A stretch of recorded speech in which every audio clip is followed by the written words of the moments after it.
Hello, and welcome to the Admittedly podcast. My name is Thomas Caleel.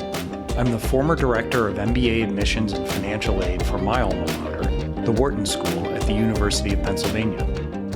In this podcast, I don't promise easy answers or quick fixes, but I will use my decades of experience to help you achieve your education goals. Now let's get started.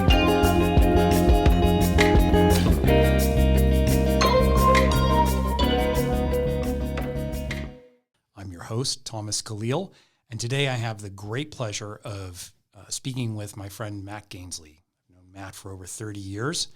He's been teaching for the last 23 years. He's had a distinguished career. The last 17 years he spent at his alma mater, the Oakwood School in Los Angeles, where he's been teaching 7th to 12th graders Spanish.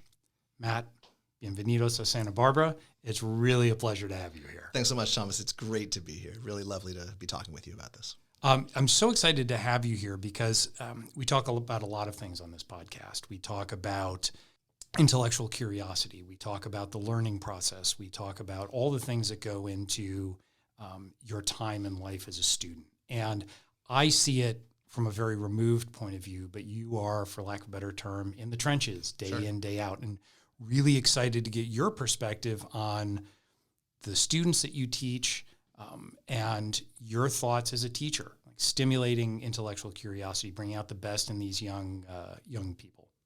Great. Yeah, I'd love to talk about that. I mean, I think that's, we're in a moment right now, particularly coming out of, still coming out of COVID over the last couple of years, where people are sort of questioning in all realms why they're doing what they're doing. And, when we talk about schooling and we talk about support young people as they develop into adults and start to consider what they, how they want to spend their lives, there's times when something like intellectual curiosity can get lost.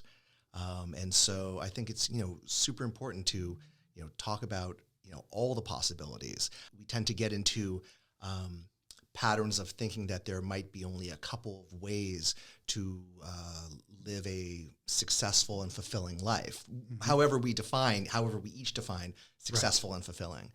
I love that you frame it as finding your passion, what you love, and all the different ways, because we talk a lot about it on the podcast about students finding their path and also not succumbing to this pressure of what I might major in college is what I have to do for the rest of my life. Right. But let's take a step back because, teaching is a very noble profession. It's something that I think is a labor of love. And how did you get into teaching? What drew you? What was your calling? I not only, as Thomas mentioned, I not only work at Oakwood School, but I attended Oakwood School, 7th to 12th grade. It's a kindergarten through 12th grade private school in Los Angeles. And at Oakwood, I had incredible teachers. I mean, people that I really connected with, people that inspired me, people that I just loved learning with. I see Oakwood as one of those schools where, learning is looked at as, something that we do together. We can certainly do it individually, but the collaborative nature of like the teacher-student relationship or the student-student relationship is really honored and pushed at Oakwood. And so I was really fortunate to have not just like a couple, but many teachers who showed me that being interested in various subject matters, diving deeply into the content is something that could be fun and just super enjoyable, even though it can also be laborious. Those people really inspired me. I mean, I maintained relationships with quite a few of my high school teachers after high school, through college, beyond college. When in thinking about how I wanted to spend my, I guess, quote unquote, adult life, or what I wanted to do once I, figured out what I was going to do with myself, teaching was something that I just was drawn to. I can't tell you exactly why, but working with people, like helping them to see the beauty in various subject matters, or helping them to make their way through this process of school Right. Which is something that we seem as a society to be pretty committed to. I loved that. And so that's how I came to it. But did you know that? So when you headed east and Yeah. started college, what did you major in? Yeah, well, that's that's a good question, and I will give my shortest answer because I mostly have long answers. When I went to college, I went there with the idea that I would really enjoy being a teacher, and I actually let myself get away from that. Penn is a place that draws a lot of people who are looking at like pre-professionals, right? Okay. And at least this is how I saw it, right? From we were surrounded by a lot of pre-professional types. So our universe at Penn, I think, may not have represented the entirety of the university. No doubt. And when I got to school, it's all of a sudden I got caught up in this idea that all of a sudden it looked like everyone else knew how they were going to be spending their lives. And like they had it all sort of planned out, and I didn't. And it seemed like none of their plans included being a teacher, right? Fair enough. And so I was like, okay, well, maybe I need to reconfigure what my plan is, or even get a plan. Ended up bouncing around a little bit in terms of my major. I graduated with a degree in communications, which I enjoyed mostly because it allowed me to, it was a true like liberal arts education. Yes, Very much so. I took pretty much every class I wanted to take that interested me in any way. I took it. And so I took, mythology courses, and I took comparative literature courses, and I took the history of Russia, and I took history that was a great class. It was a great class. But, so was the history of jazz, right, with Neil Leonard. Another great amazing class, right? I didn't get back to the idea of teaching until after I graduated. I was thinking about getting a job, and moved up to the Bay Area. I moved up to Oakland. I was like looking for any job, and it was the summer. I started looking through the want ads, and I started seeing a couple ads for teaching at private schools. The ones that stood out to me were PE, physical education jobs at elementary schools. There were a couple of them listed.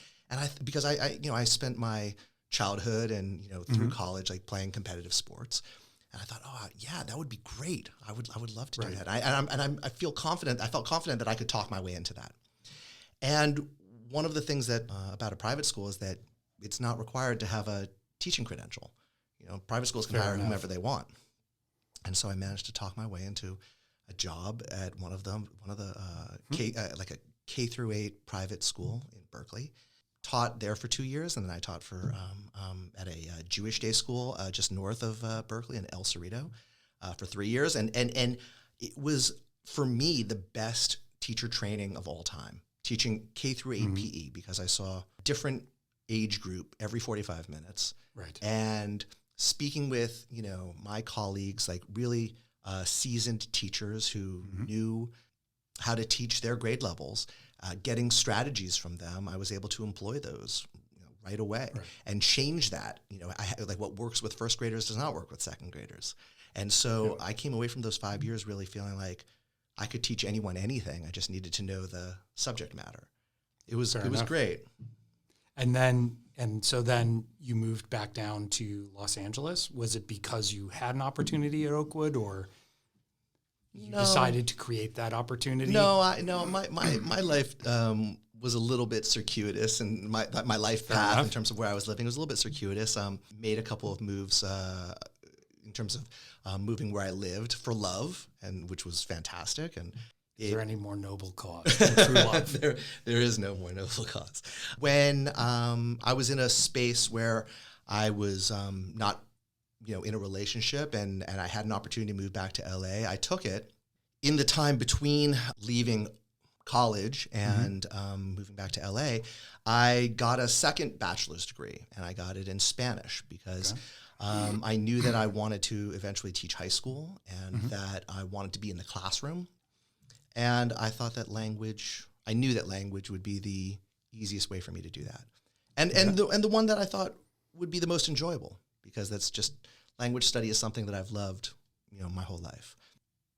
One thing that happened was that I was still in contact with a few of my teachers from Oakwood.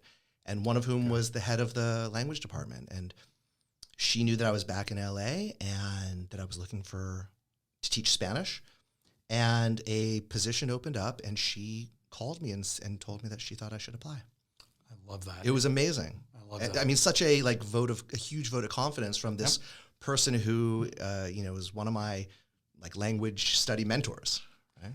So it's interesting, and this loops back to something you said earlier about these teachers that inspired you and had helped you and supported you, and during your time as a student. And I look back and I can think of those teachers in my life, and something that comes up a lot when I speak with high school students, and I know you've heard this, is, oh, I love this teacher, I love this teacher, but I didn't get a good grade in this class because it was a bad teacher, right? Sure. And so I know some of my listeners are thinking right now, geez, I wish all my teachers were like Matt, right? And I personally don't really think there's such thing as a bad teacher. That's my perspective, but I'm not a teacher. So you must encounter students saying that, I don't get along with this teacher, that teacher. What's your perspective on that, it being on the other side of the fence? I mean, I don't think there's any teacher that's the right teacher for everyone. Just like there's no school that's the right school for everyone. I wish it were more than lucky to have that connection, that great connection with a teacher, but I don't know what else it is. We don't get along with every single person we meet.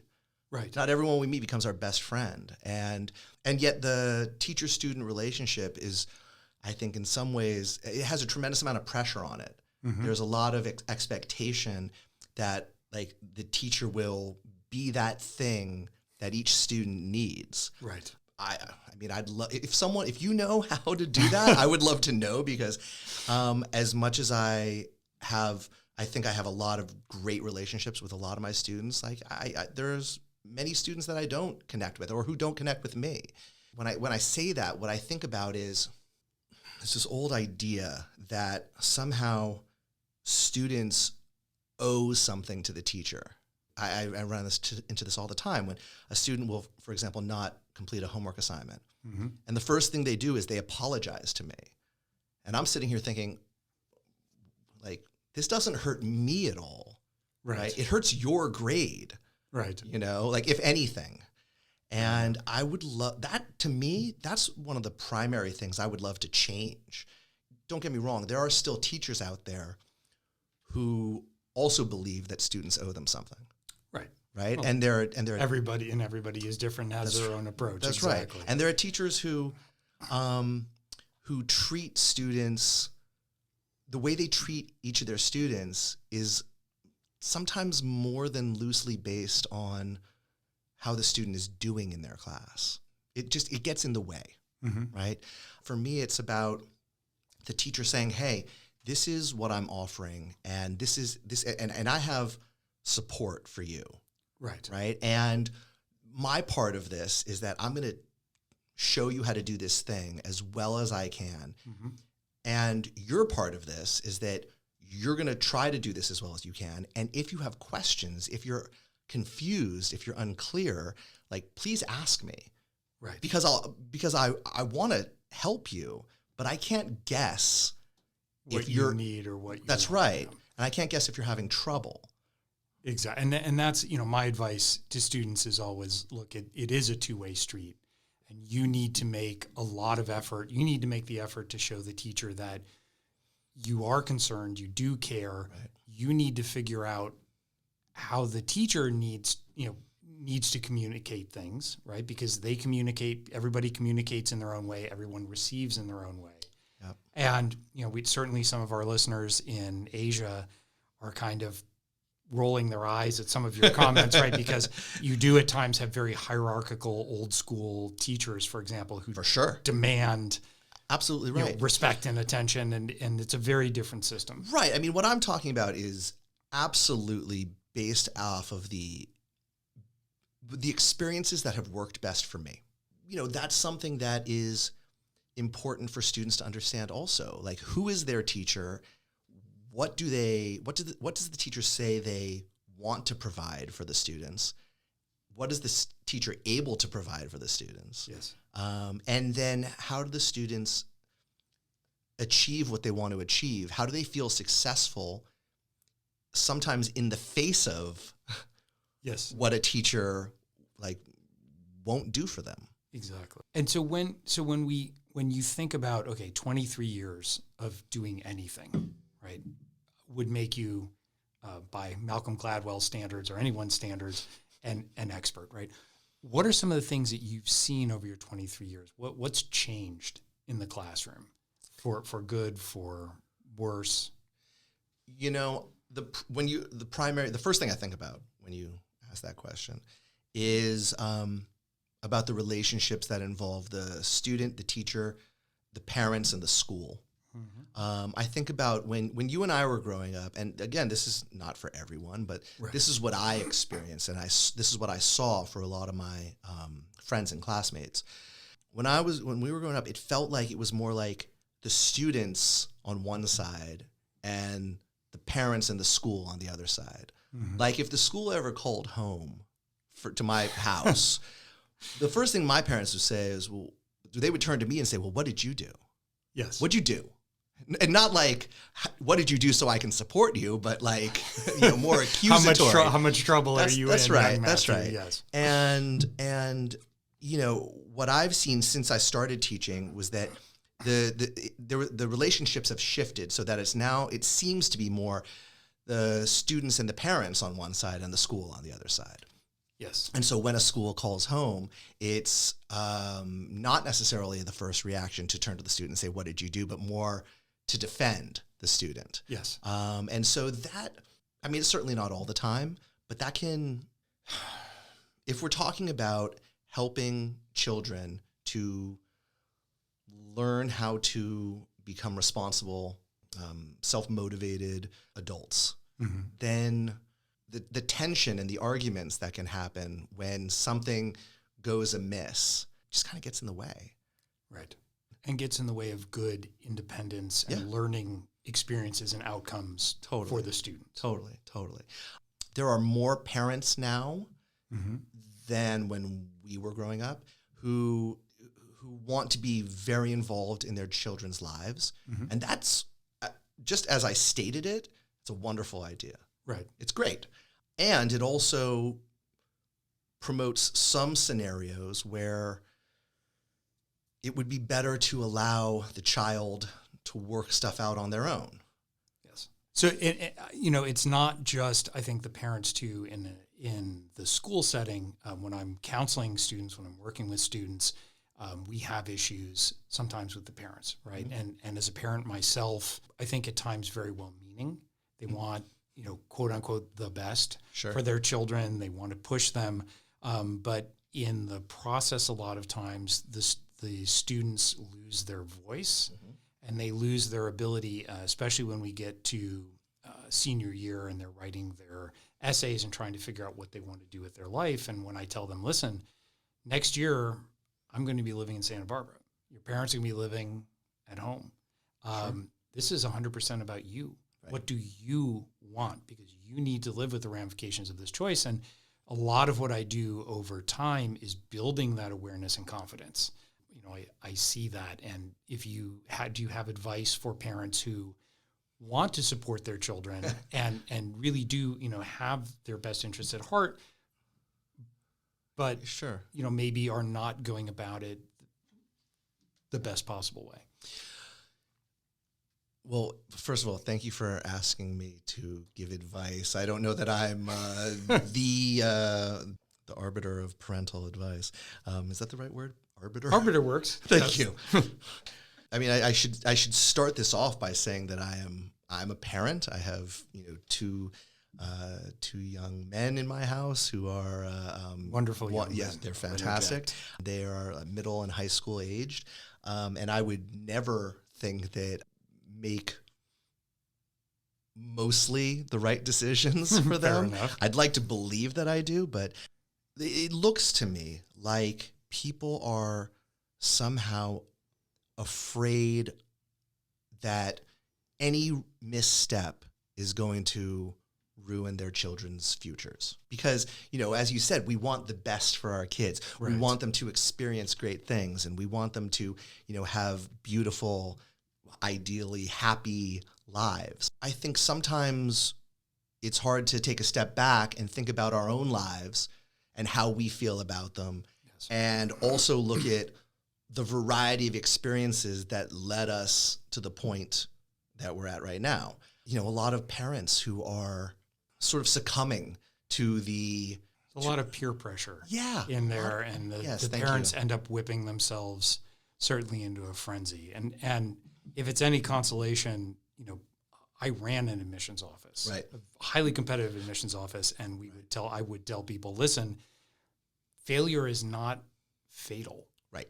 I mean, your regular failure that most students, go through can be a learning and a growing experience. And if you address that and internalize it and grow from it, it actually can be a huge positive. That's absolutely right. They don't listen to me any more than apparently they're listening to you, so don't feel too bad. No, I mean, I appreciate that. I would love to see people, just look at the whole process as this is not the final step. It's just another step. Right. These days, the craziness, I'm going to call it that, the craziness that surrounds college admissions, that was there to some degree when you and I were applying to college. Now, that emotional state has trickled down all the way to preschool.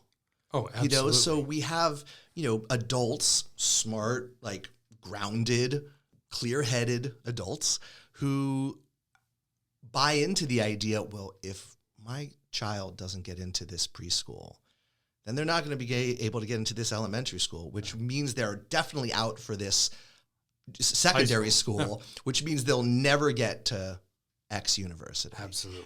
I would like to think that when it comes time for my children to apply to college, that I will remember this and remember what I'm saying now. I'll remind you. Thank you. I promise. Thank you. And, to remember that there are people who have been to all of the name schools from birth till through, graduate school, and who have contributed very little to this world. Yes. And there are people who dropped out of school in middle school who have contributed incredible things to this world. And and I'm not saying that because it's all about, what you contribute to the world. Right. But if we're talking about, part of what we're talking about here is achievement. Yes. And there's no formula for that. No, there's not. And I think that, going to a quote unquote good school is a wonderful experience, but it does not define, and it certainly does not guarantee you a happy or productive or fulfilling life. Right. And, I want to sort of talk about something that you just said, right? Yes. Which is the idea of a good school, right? For me, a good school is the one that works best for you. Right. Right. And that means whatever you want that school to be. But there are also, another hallmark of a good school is something that helps you to fulfill a life goal or a career goal. And different schools have different strengths. Absolutely. And different return on investment, which I've talked about before. Absolutely. In the podcast. So I think it is a very studied, you really need to be aware of what you need from the school, which is asking an 18-year-old, that's a lot to ask an 18-year-old. I when I was running Wharton MBA admissions, we were dealing with 30-year-olds who still did not have that kind of clarity. Sure. So, it's a lot to ask. I want to shift gears a little bit right now because one of the things I really admire about you is something that I've talked about a lot on the podcast, but I think giving people a real example is always better than just listening to me talk. And that goes to intellectual curiosity. And you are just one of the most intellectually curious people that I know. Thanks, Tom. And you bring that into your classroom. I won't ruin the surprise. I'd like you to talk about it because it really is this passion project of yours. But in a unique setting at Oakwood that is really kind of focused on intellectual growth, intellectual curiosity. Can you talk about that a little Absolutely. bit? And thank you for those lovely words, by the way. I appreciate that. At Oakwood, we have a program. It's a 2-week program that we call the Immersion Program, where regular classes are suspended for the 2 weeks. And each teacher teaches one class all day, every day for the 2 weeks, and has a group of students with them that are there. That's the class for all day, every day for 2 weeks. When the program started in 2009, prior to it starting, as we were developing it, we were asked to develop classes that were either deeper into our fields of professional expertise or that were more like passion projects. And the class that I developed in, which is the only class I've taught since 2009 in this program, is it's called the History and Skills of Hip Hop. And it's a history class, and it's also an art class. So half of each day we're in the classroom and we're talking about and reading about and watching documentaries about, the birth of hip hop, and also, for example, the history of New York City, what New York was like prior to hip hop. And by the way, this is a very timely conversation because on August 11th of this year, it will be 50 years since Kool Herc threw the first block party, which was looked at as the birth of hip hop. Yeah, it's an amazing feat, right? And by the way, for my listeners, you can go to Spotify and find this course and all the music in the course, and I would strongly recommend it. Thank you. I appreciate that. And so, that's half of each day we're talking about the people who developed the art, the culture. And then the other half of each day, I bring in local guest artists to teach, b-boying, b-girling, or otherwise known as breakdancing, graffiti art, DJing, and emceeing. And so we spend about 6 hours on each of those arts over, a 2-day period for each one. Class, when you talk about intellectual curiosity, it was, for me, I developed it out of the idea of that I love hip hop, I was born in 1973, which is the year that hip hop was born too. And for me, is that a coincidence? I think not. Not at all. The creator has a master plan. Grew up really just loving hip hop I heard it first when I was about 9, and there was just everything in it that just spoke to me musically.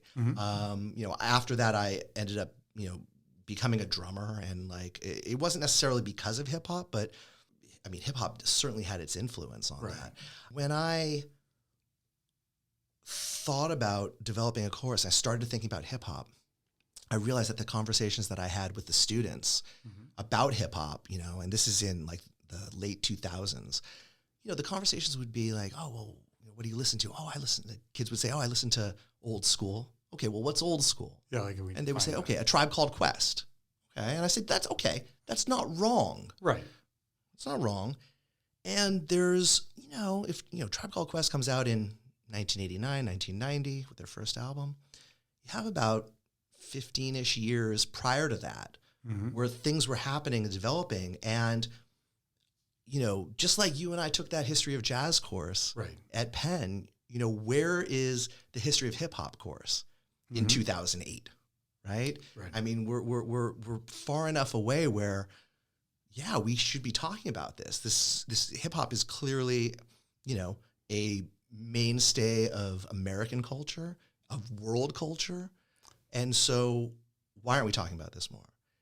But I can also, to ask a question that I know we're going to get in our messages, because we have some very earnest students and very focused parents. So so what's the point? So what? So what? Right. So what? Why would we take a week or two off of calculus prep to study hip hop? Well, I guess so what for any class? Who decides what education is? Who decides what are the necessary skills that or coursework that is to be taken to earn a degree? I think we have a number of, if we look at the university level, we have a number of different types of university settings. There are some schools where it's it's education as it was envisioned as the core subjects. You got to know math, you got to know history, right? So on and so forth. And a regimented schedule. Right. There are some universities where the idea is, no, you tell us what your course of study is, and we will tell you how to earn a degree in that. Right. Right. And so And though with universities, like the liberal arts concept, right, developing the whole mind. And so I get a lot of students that say, I don't want to go to this school because I have to take a science class and a art class, and I want to be an engineer. Sure. And it's this concept of developing the entire mind. Yeah, and I think that's an important concept, and I think that there are some people for whom that doesn't work. Of course. There's exceptions always to everything. Of course. And so, I think that when you say, so what, with regard to this class or any class, my answer is, well, it interests me. And I think the stories and the events of this particular cultural development are amazing. And I think other people might also enjoy it. I think that there's a lot these days about achievement, right? There was a documentary that came out a while ago. There's this really excellent scene, like a seminar happening inside of a school where students and their parents and school administrators, they're all talking about what it is, the general idea is what it is that the students are experiencing. This young woman who's in high school gets onto the mic and says, the worst question that I hear from adults all the time is, and what else? Right? Or it's something in that realm. Like, well, I'm on the debate team. Oh, and what else? What else? Right? I'm captain of the swimming team, right? I mean, it's this idea of the achievement it doesn't ever seem to be enough, right? In order to reach this goal of I don't know, getting into a university, or I'm not sure what the goal is. Right. And I've talked about that before. I think some of that is actually legacy, right? Because our generation, it was what else, right? Because the universities were looking at you and you needed some athletics, you needed some community service, Of course. You needed your academics, and they were looking for well-rounded students, where now they're looking for students that are deeply passionate about one or two things. And when I talk about intellectual curiosity, it goes back to what you just said about, when you said, and when you say, so what, and you could feel the passion and you could feel that excitement. And as somebody who has read and decisioned tens of thousands of files, I always tell my students that comes through. And so when I talk about intellectual curiosity, what I want is that conversation about whatever it is, history of hip hop, cooking, sailing, marine conservation, whatever. What we want is that passion, not just to make you a better candidate, but most importantly, make you a better human. Sure. Right? Have that passion, have that curiosity, look at something and say, how can I figure this out? How can I make this better? How can I improve it? Because it's all I think about, because I love this. Right. I mean, look, I completely agree with that. And I think that, I think many of us, hopefully all of us, have had some conversation with someone else in our lives where what the other person is talking about is just completely captivates us. Yes. Right. And because what this person is talking about is something they're doing or something they're into or something they heard or something they read. And they were so touched by it that the way they're talking about it is just mesmerizing. Yes. Right. And we want to and rather than offering our own opinions on it, we end up asking a bunch of questions. Right. Right. And the idea of being able to connect with other humans, I think, is a key element to, just living in our world. I would say that most people I interact with would care more about talking about something that they or I or the both of us are deeply into or invested in, rather than hearing about what I studied in college. Right. Unless I was deeply invested in that. And then they might be. It requires an element of courage. For sure. It requires, as you talked about originally, going to, let's say, university, being surrounded by people that are going a very different direction, and having the confidence, right? And we all waver and question. That's part of being an intellectual person. Yeah. But having the courage to say, you know what, I really care about this thing. And I've devoted a lot of time and effort to it, and I want to talk about that because this matters to me. Absolutely. It's and, great. And fortunately, the universities have shifted to acknowledge that that's what they're looking for. Yeah. They're looking for that depth of involvement and passion. Thank you for joining us today. Please take a moment to subscribe to the Admittedly podcast and download this episode. I welcome you to share your thoughts and questions with me. You can find us on social media at Admittedly Podcast. I look forward to continuing our journey together.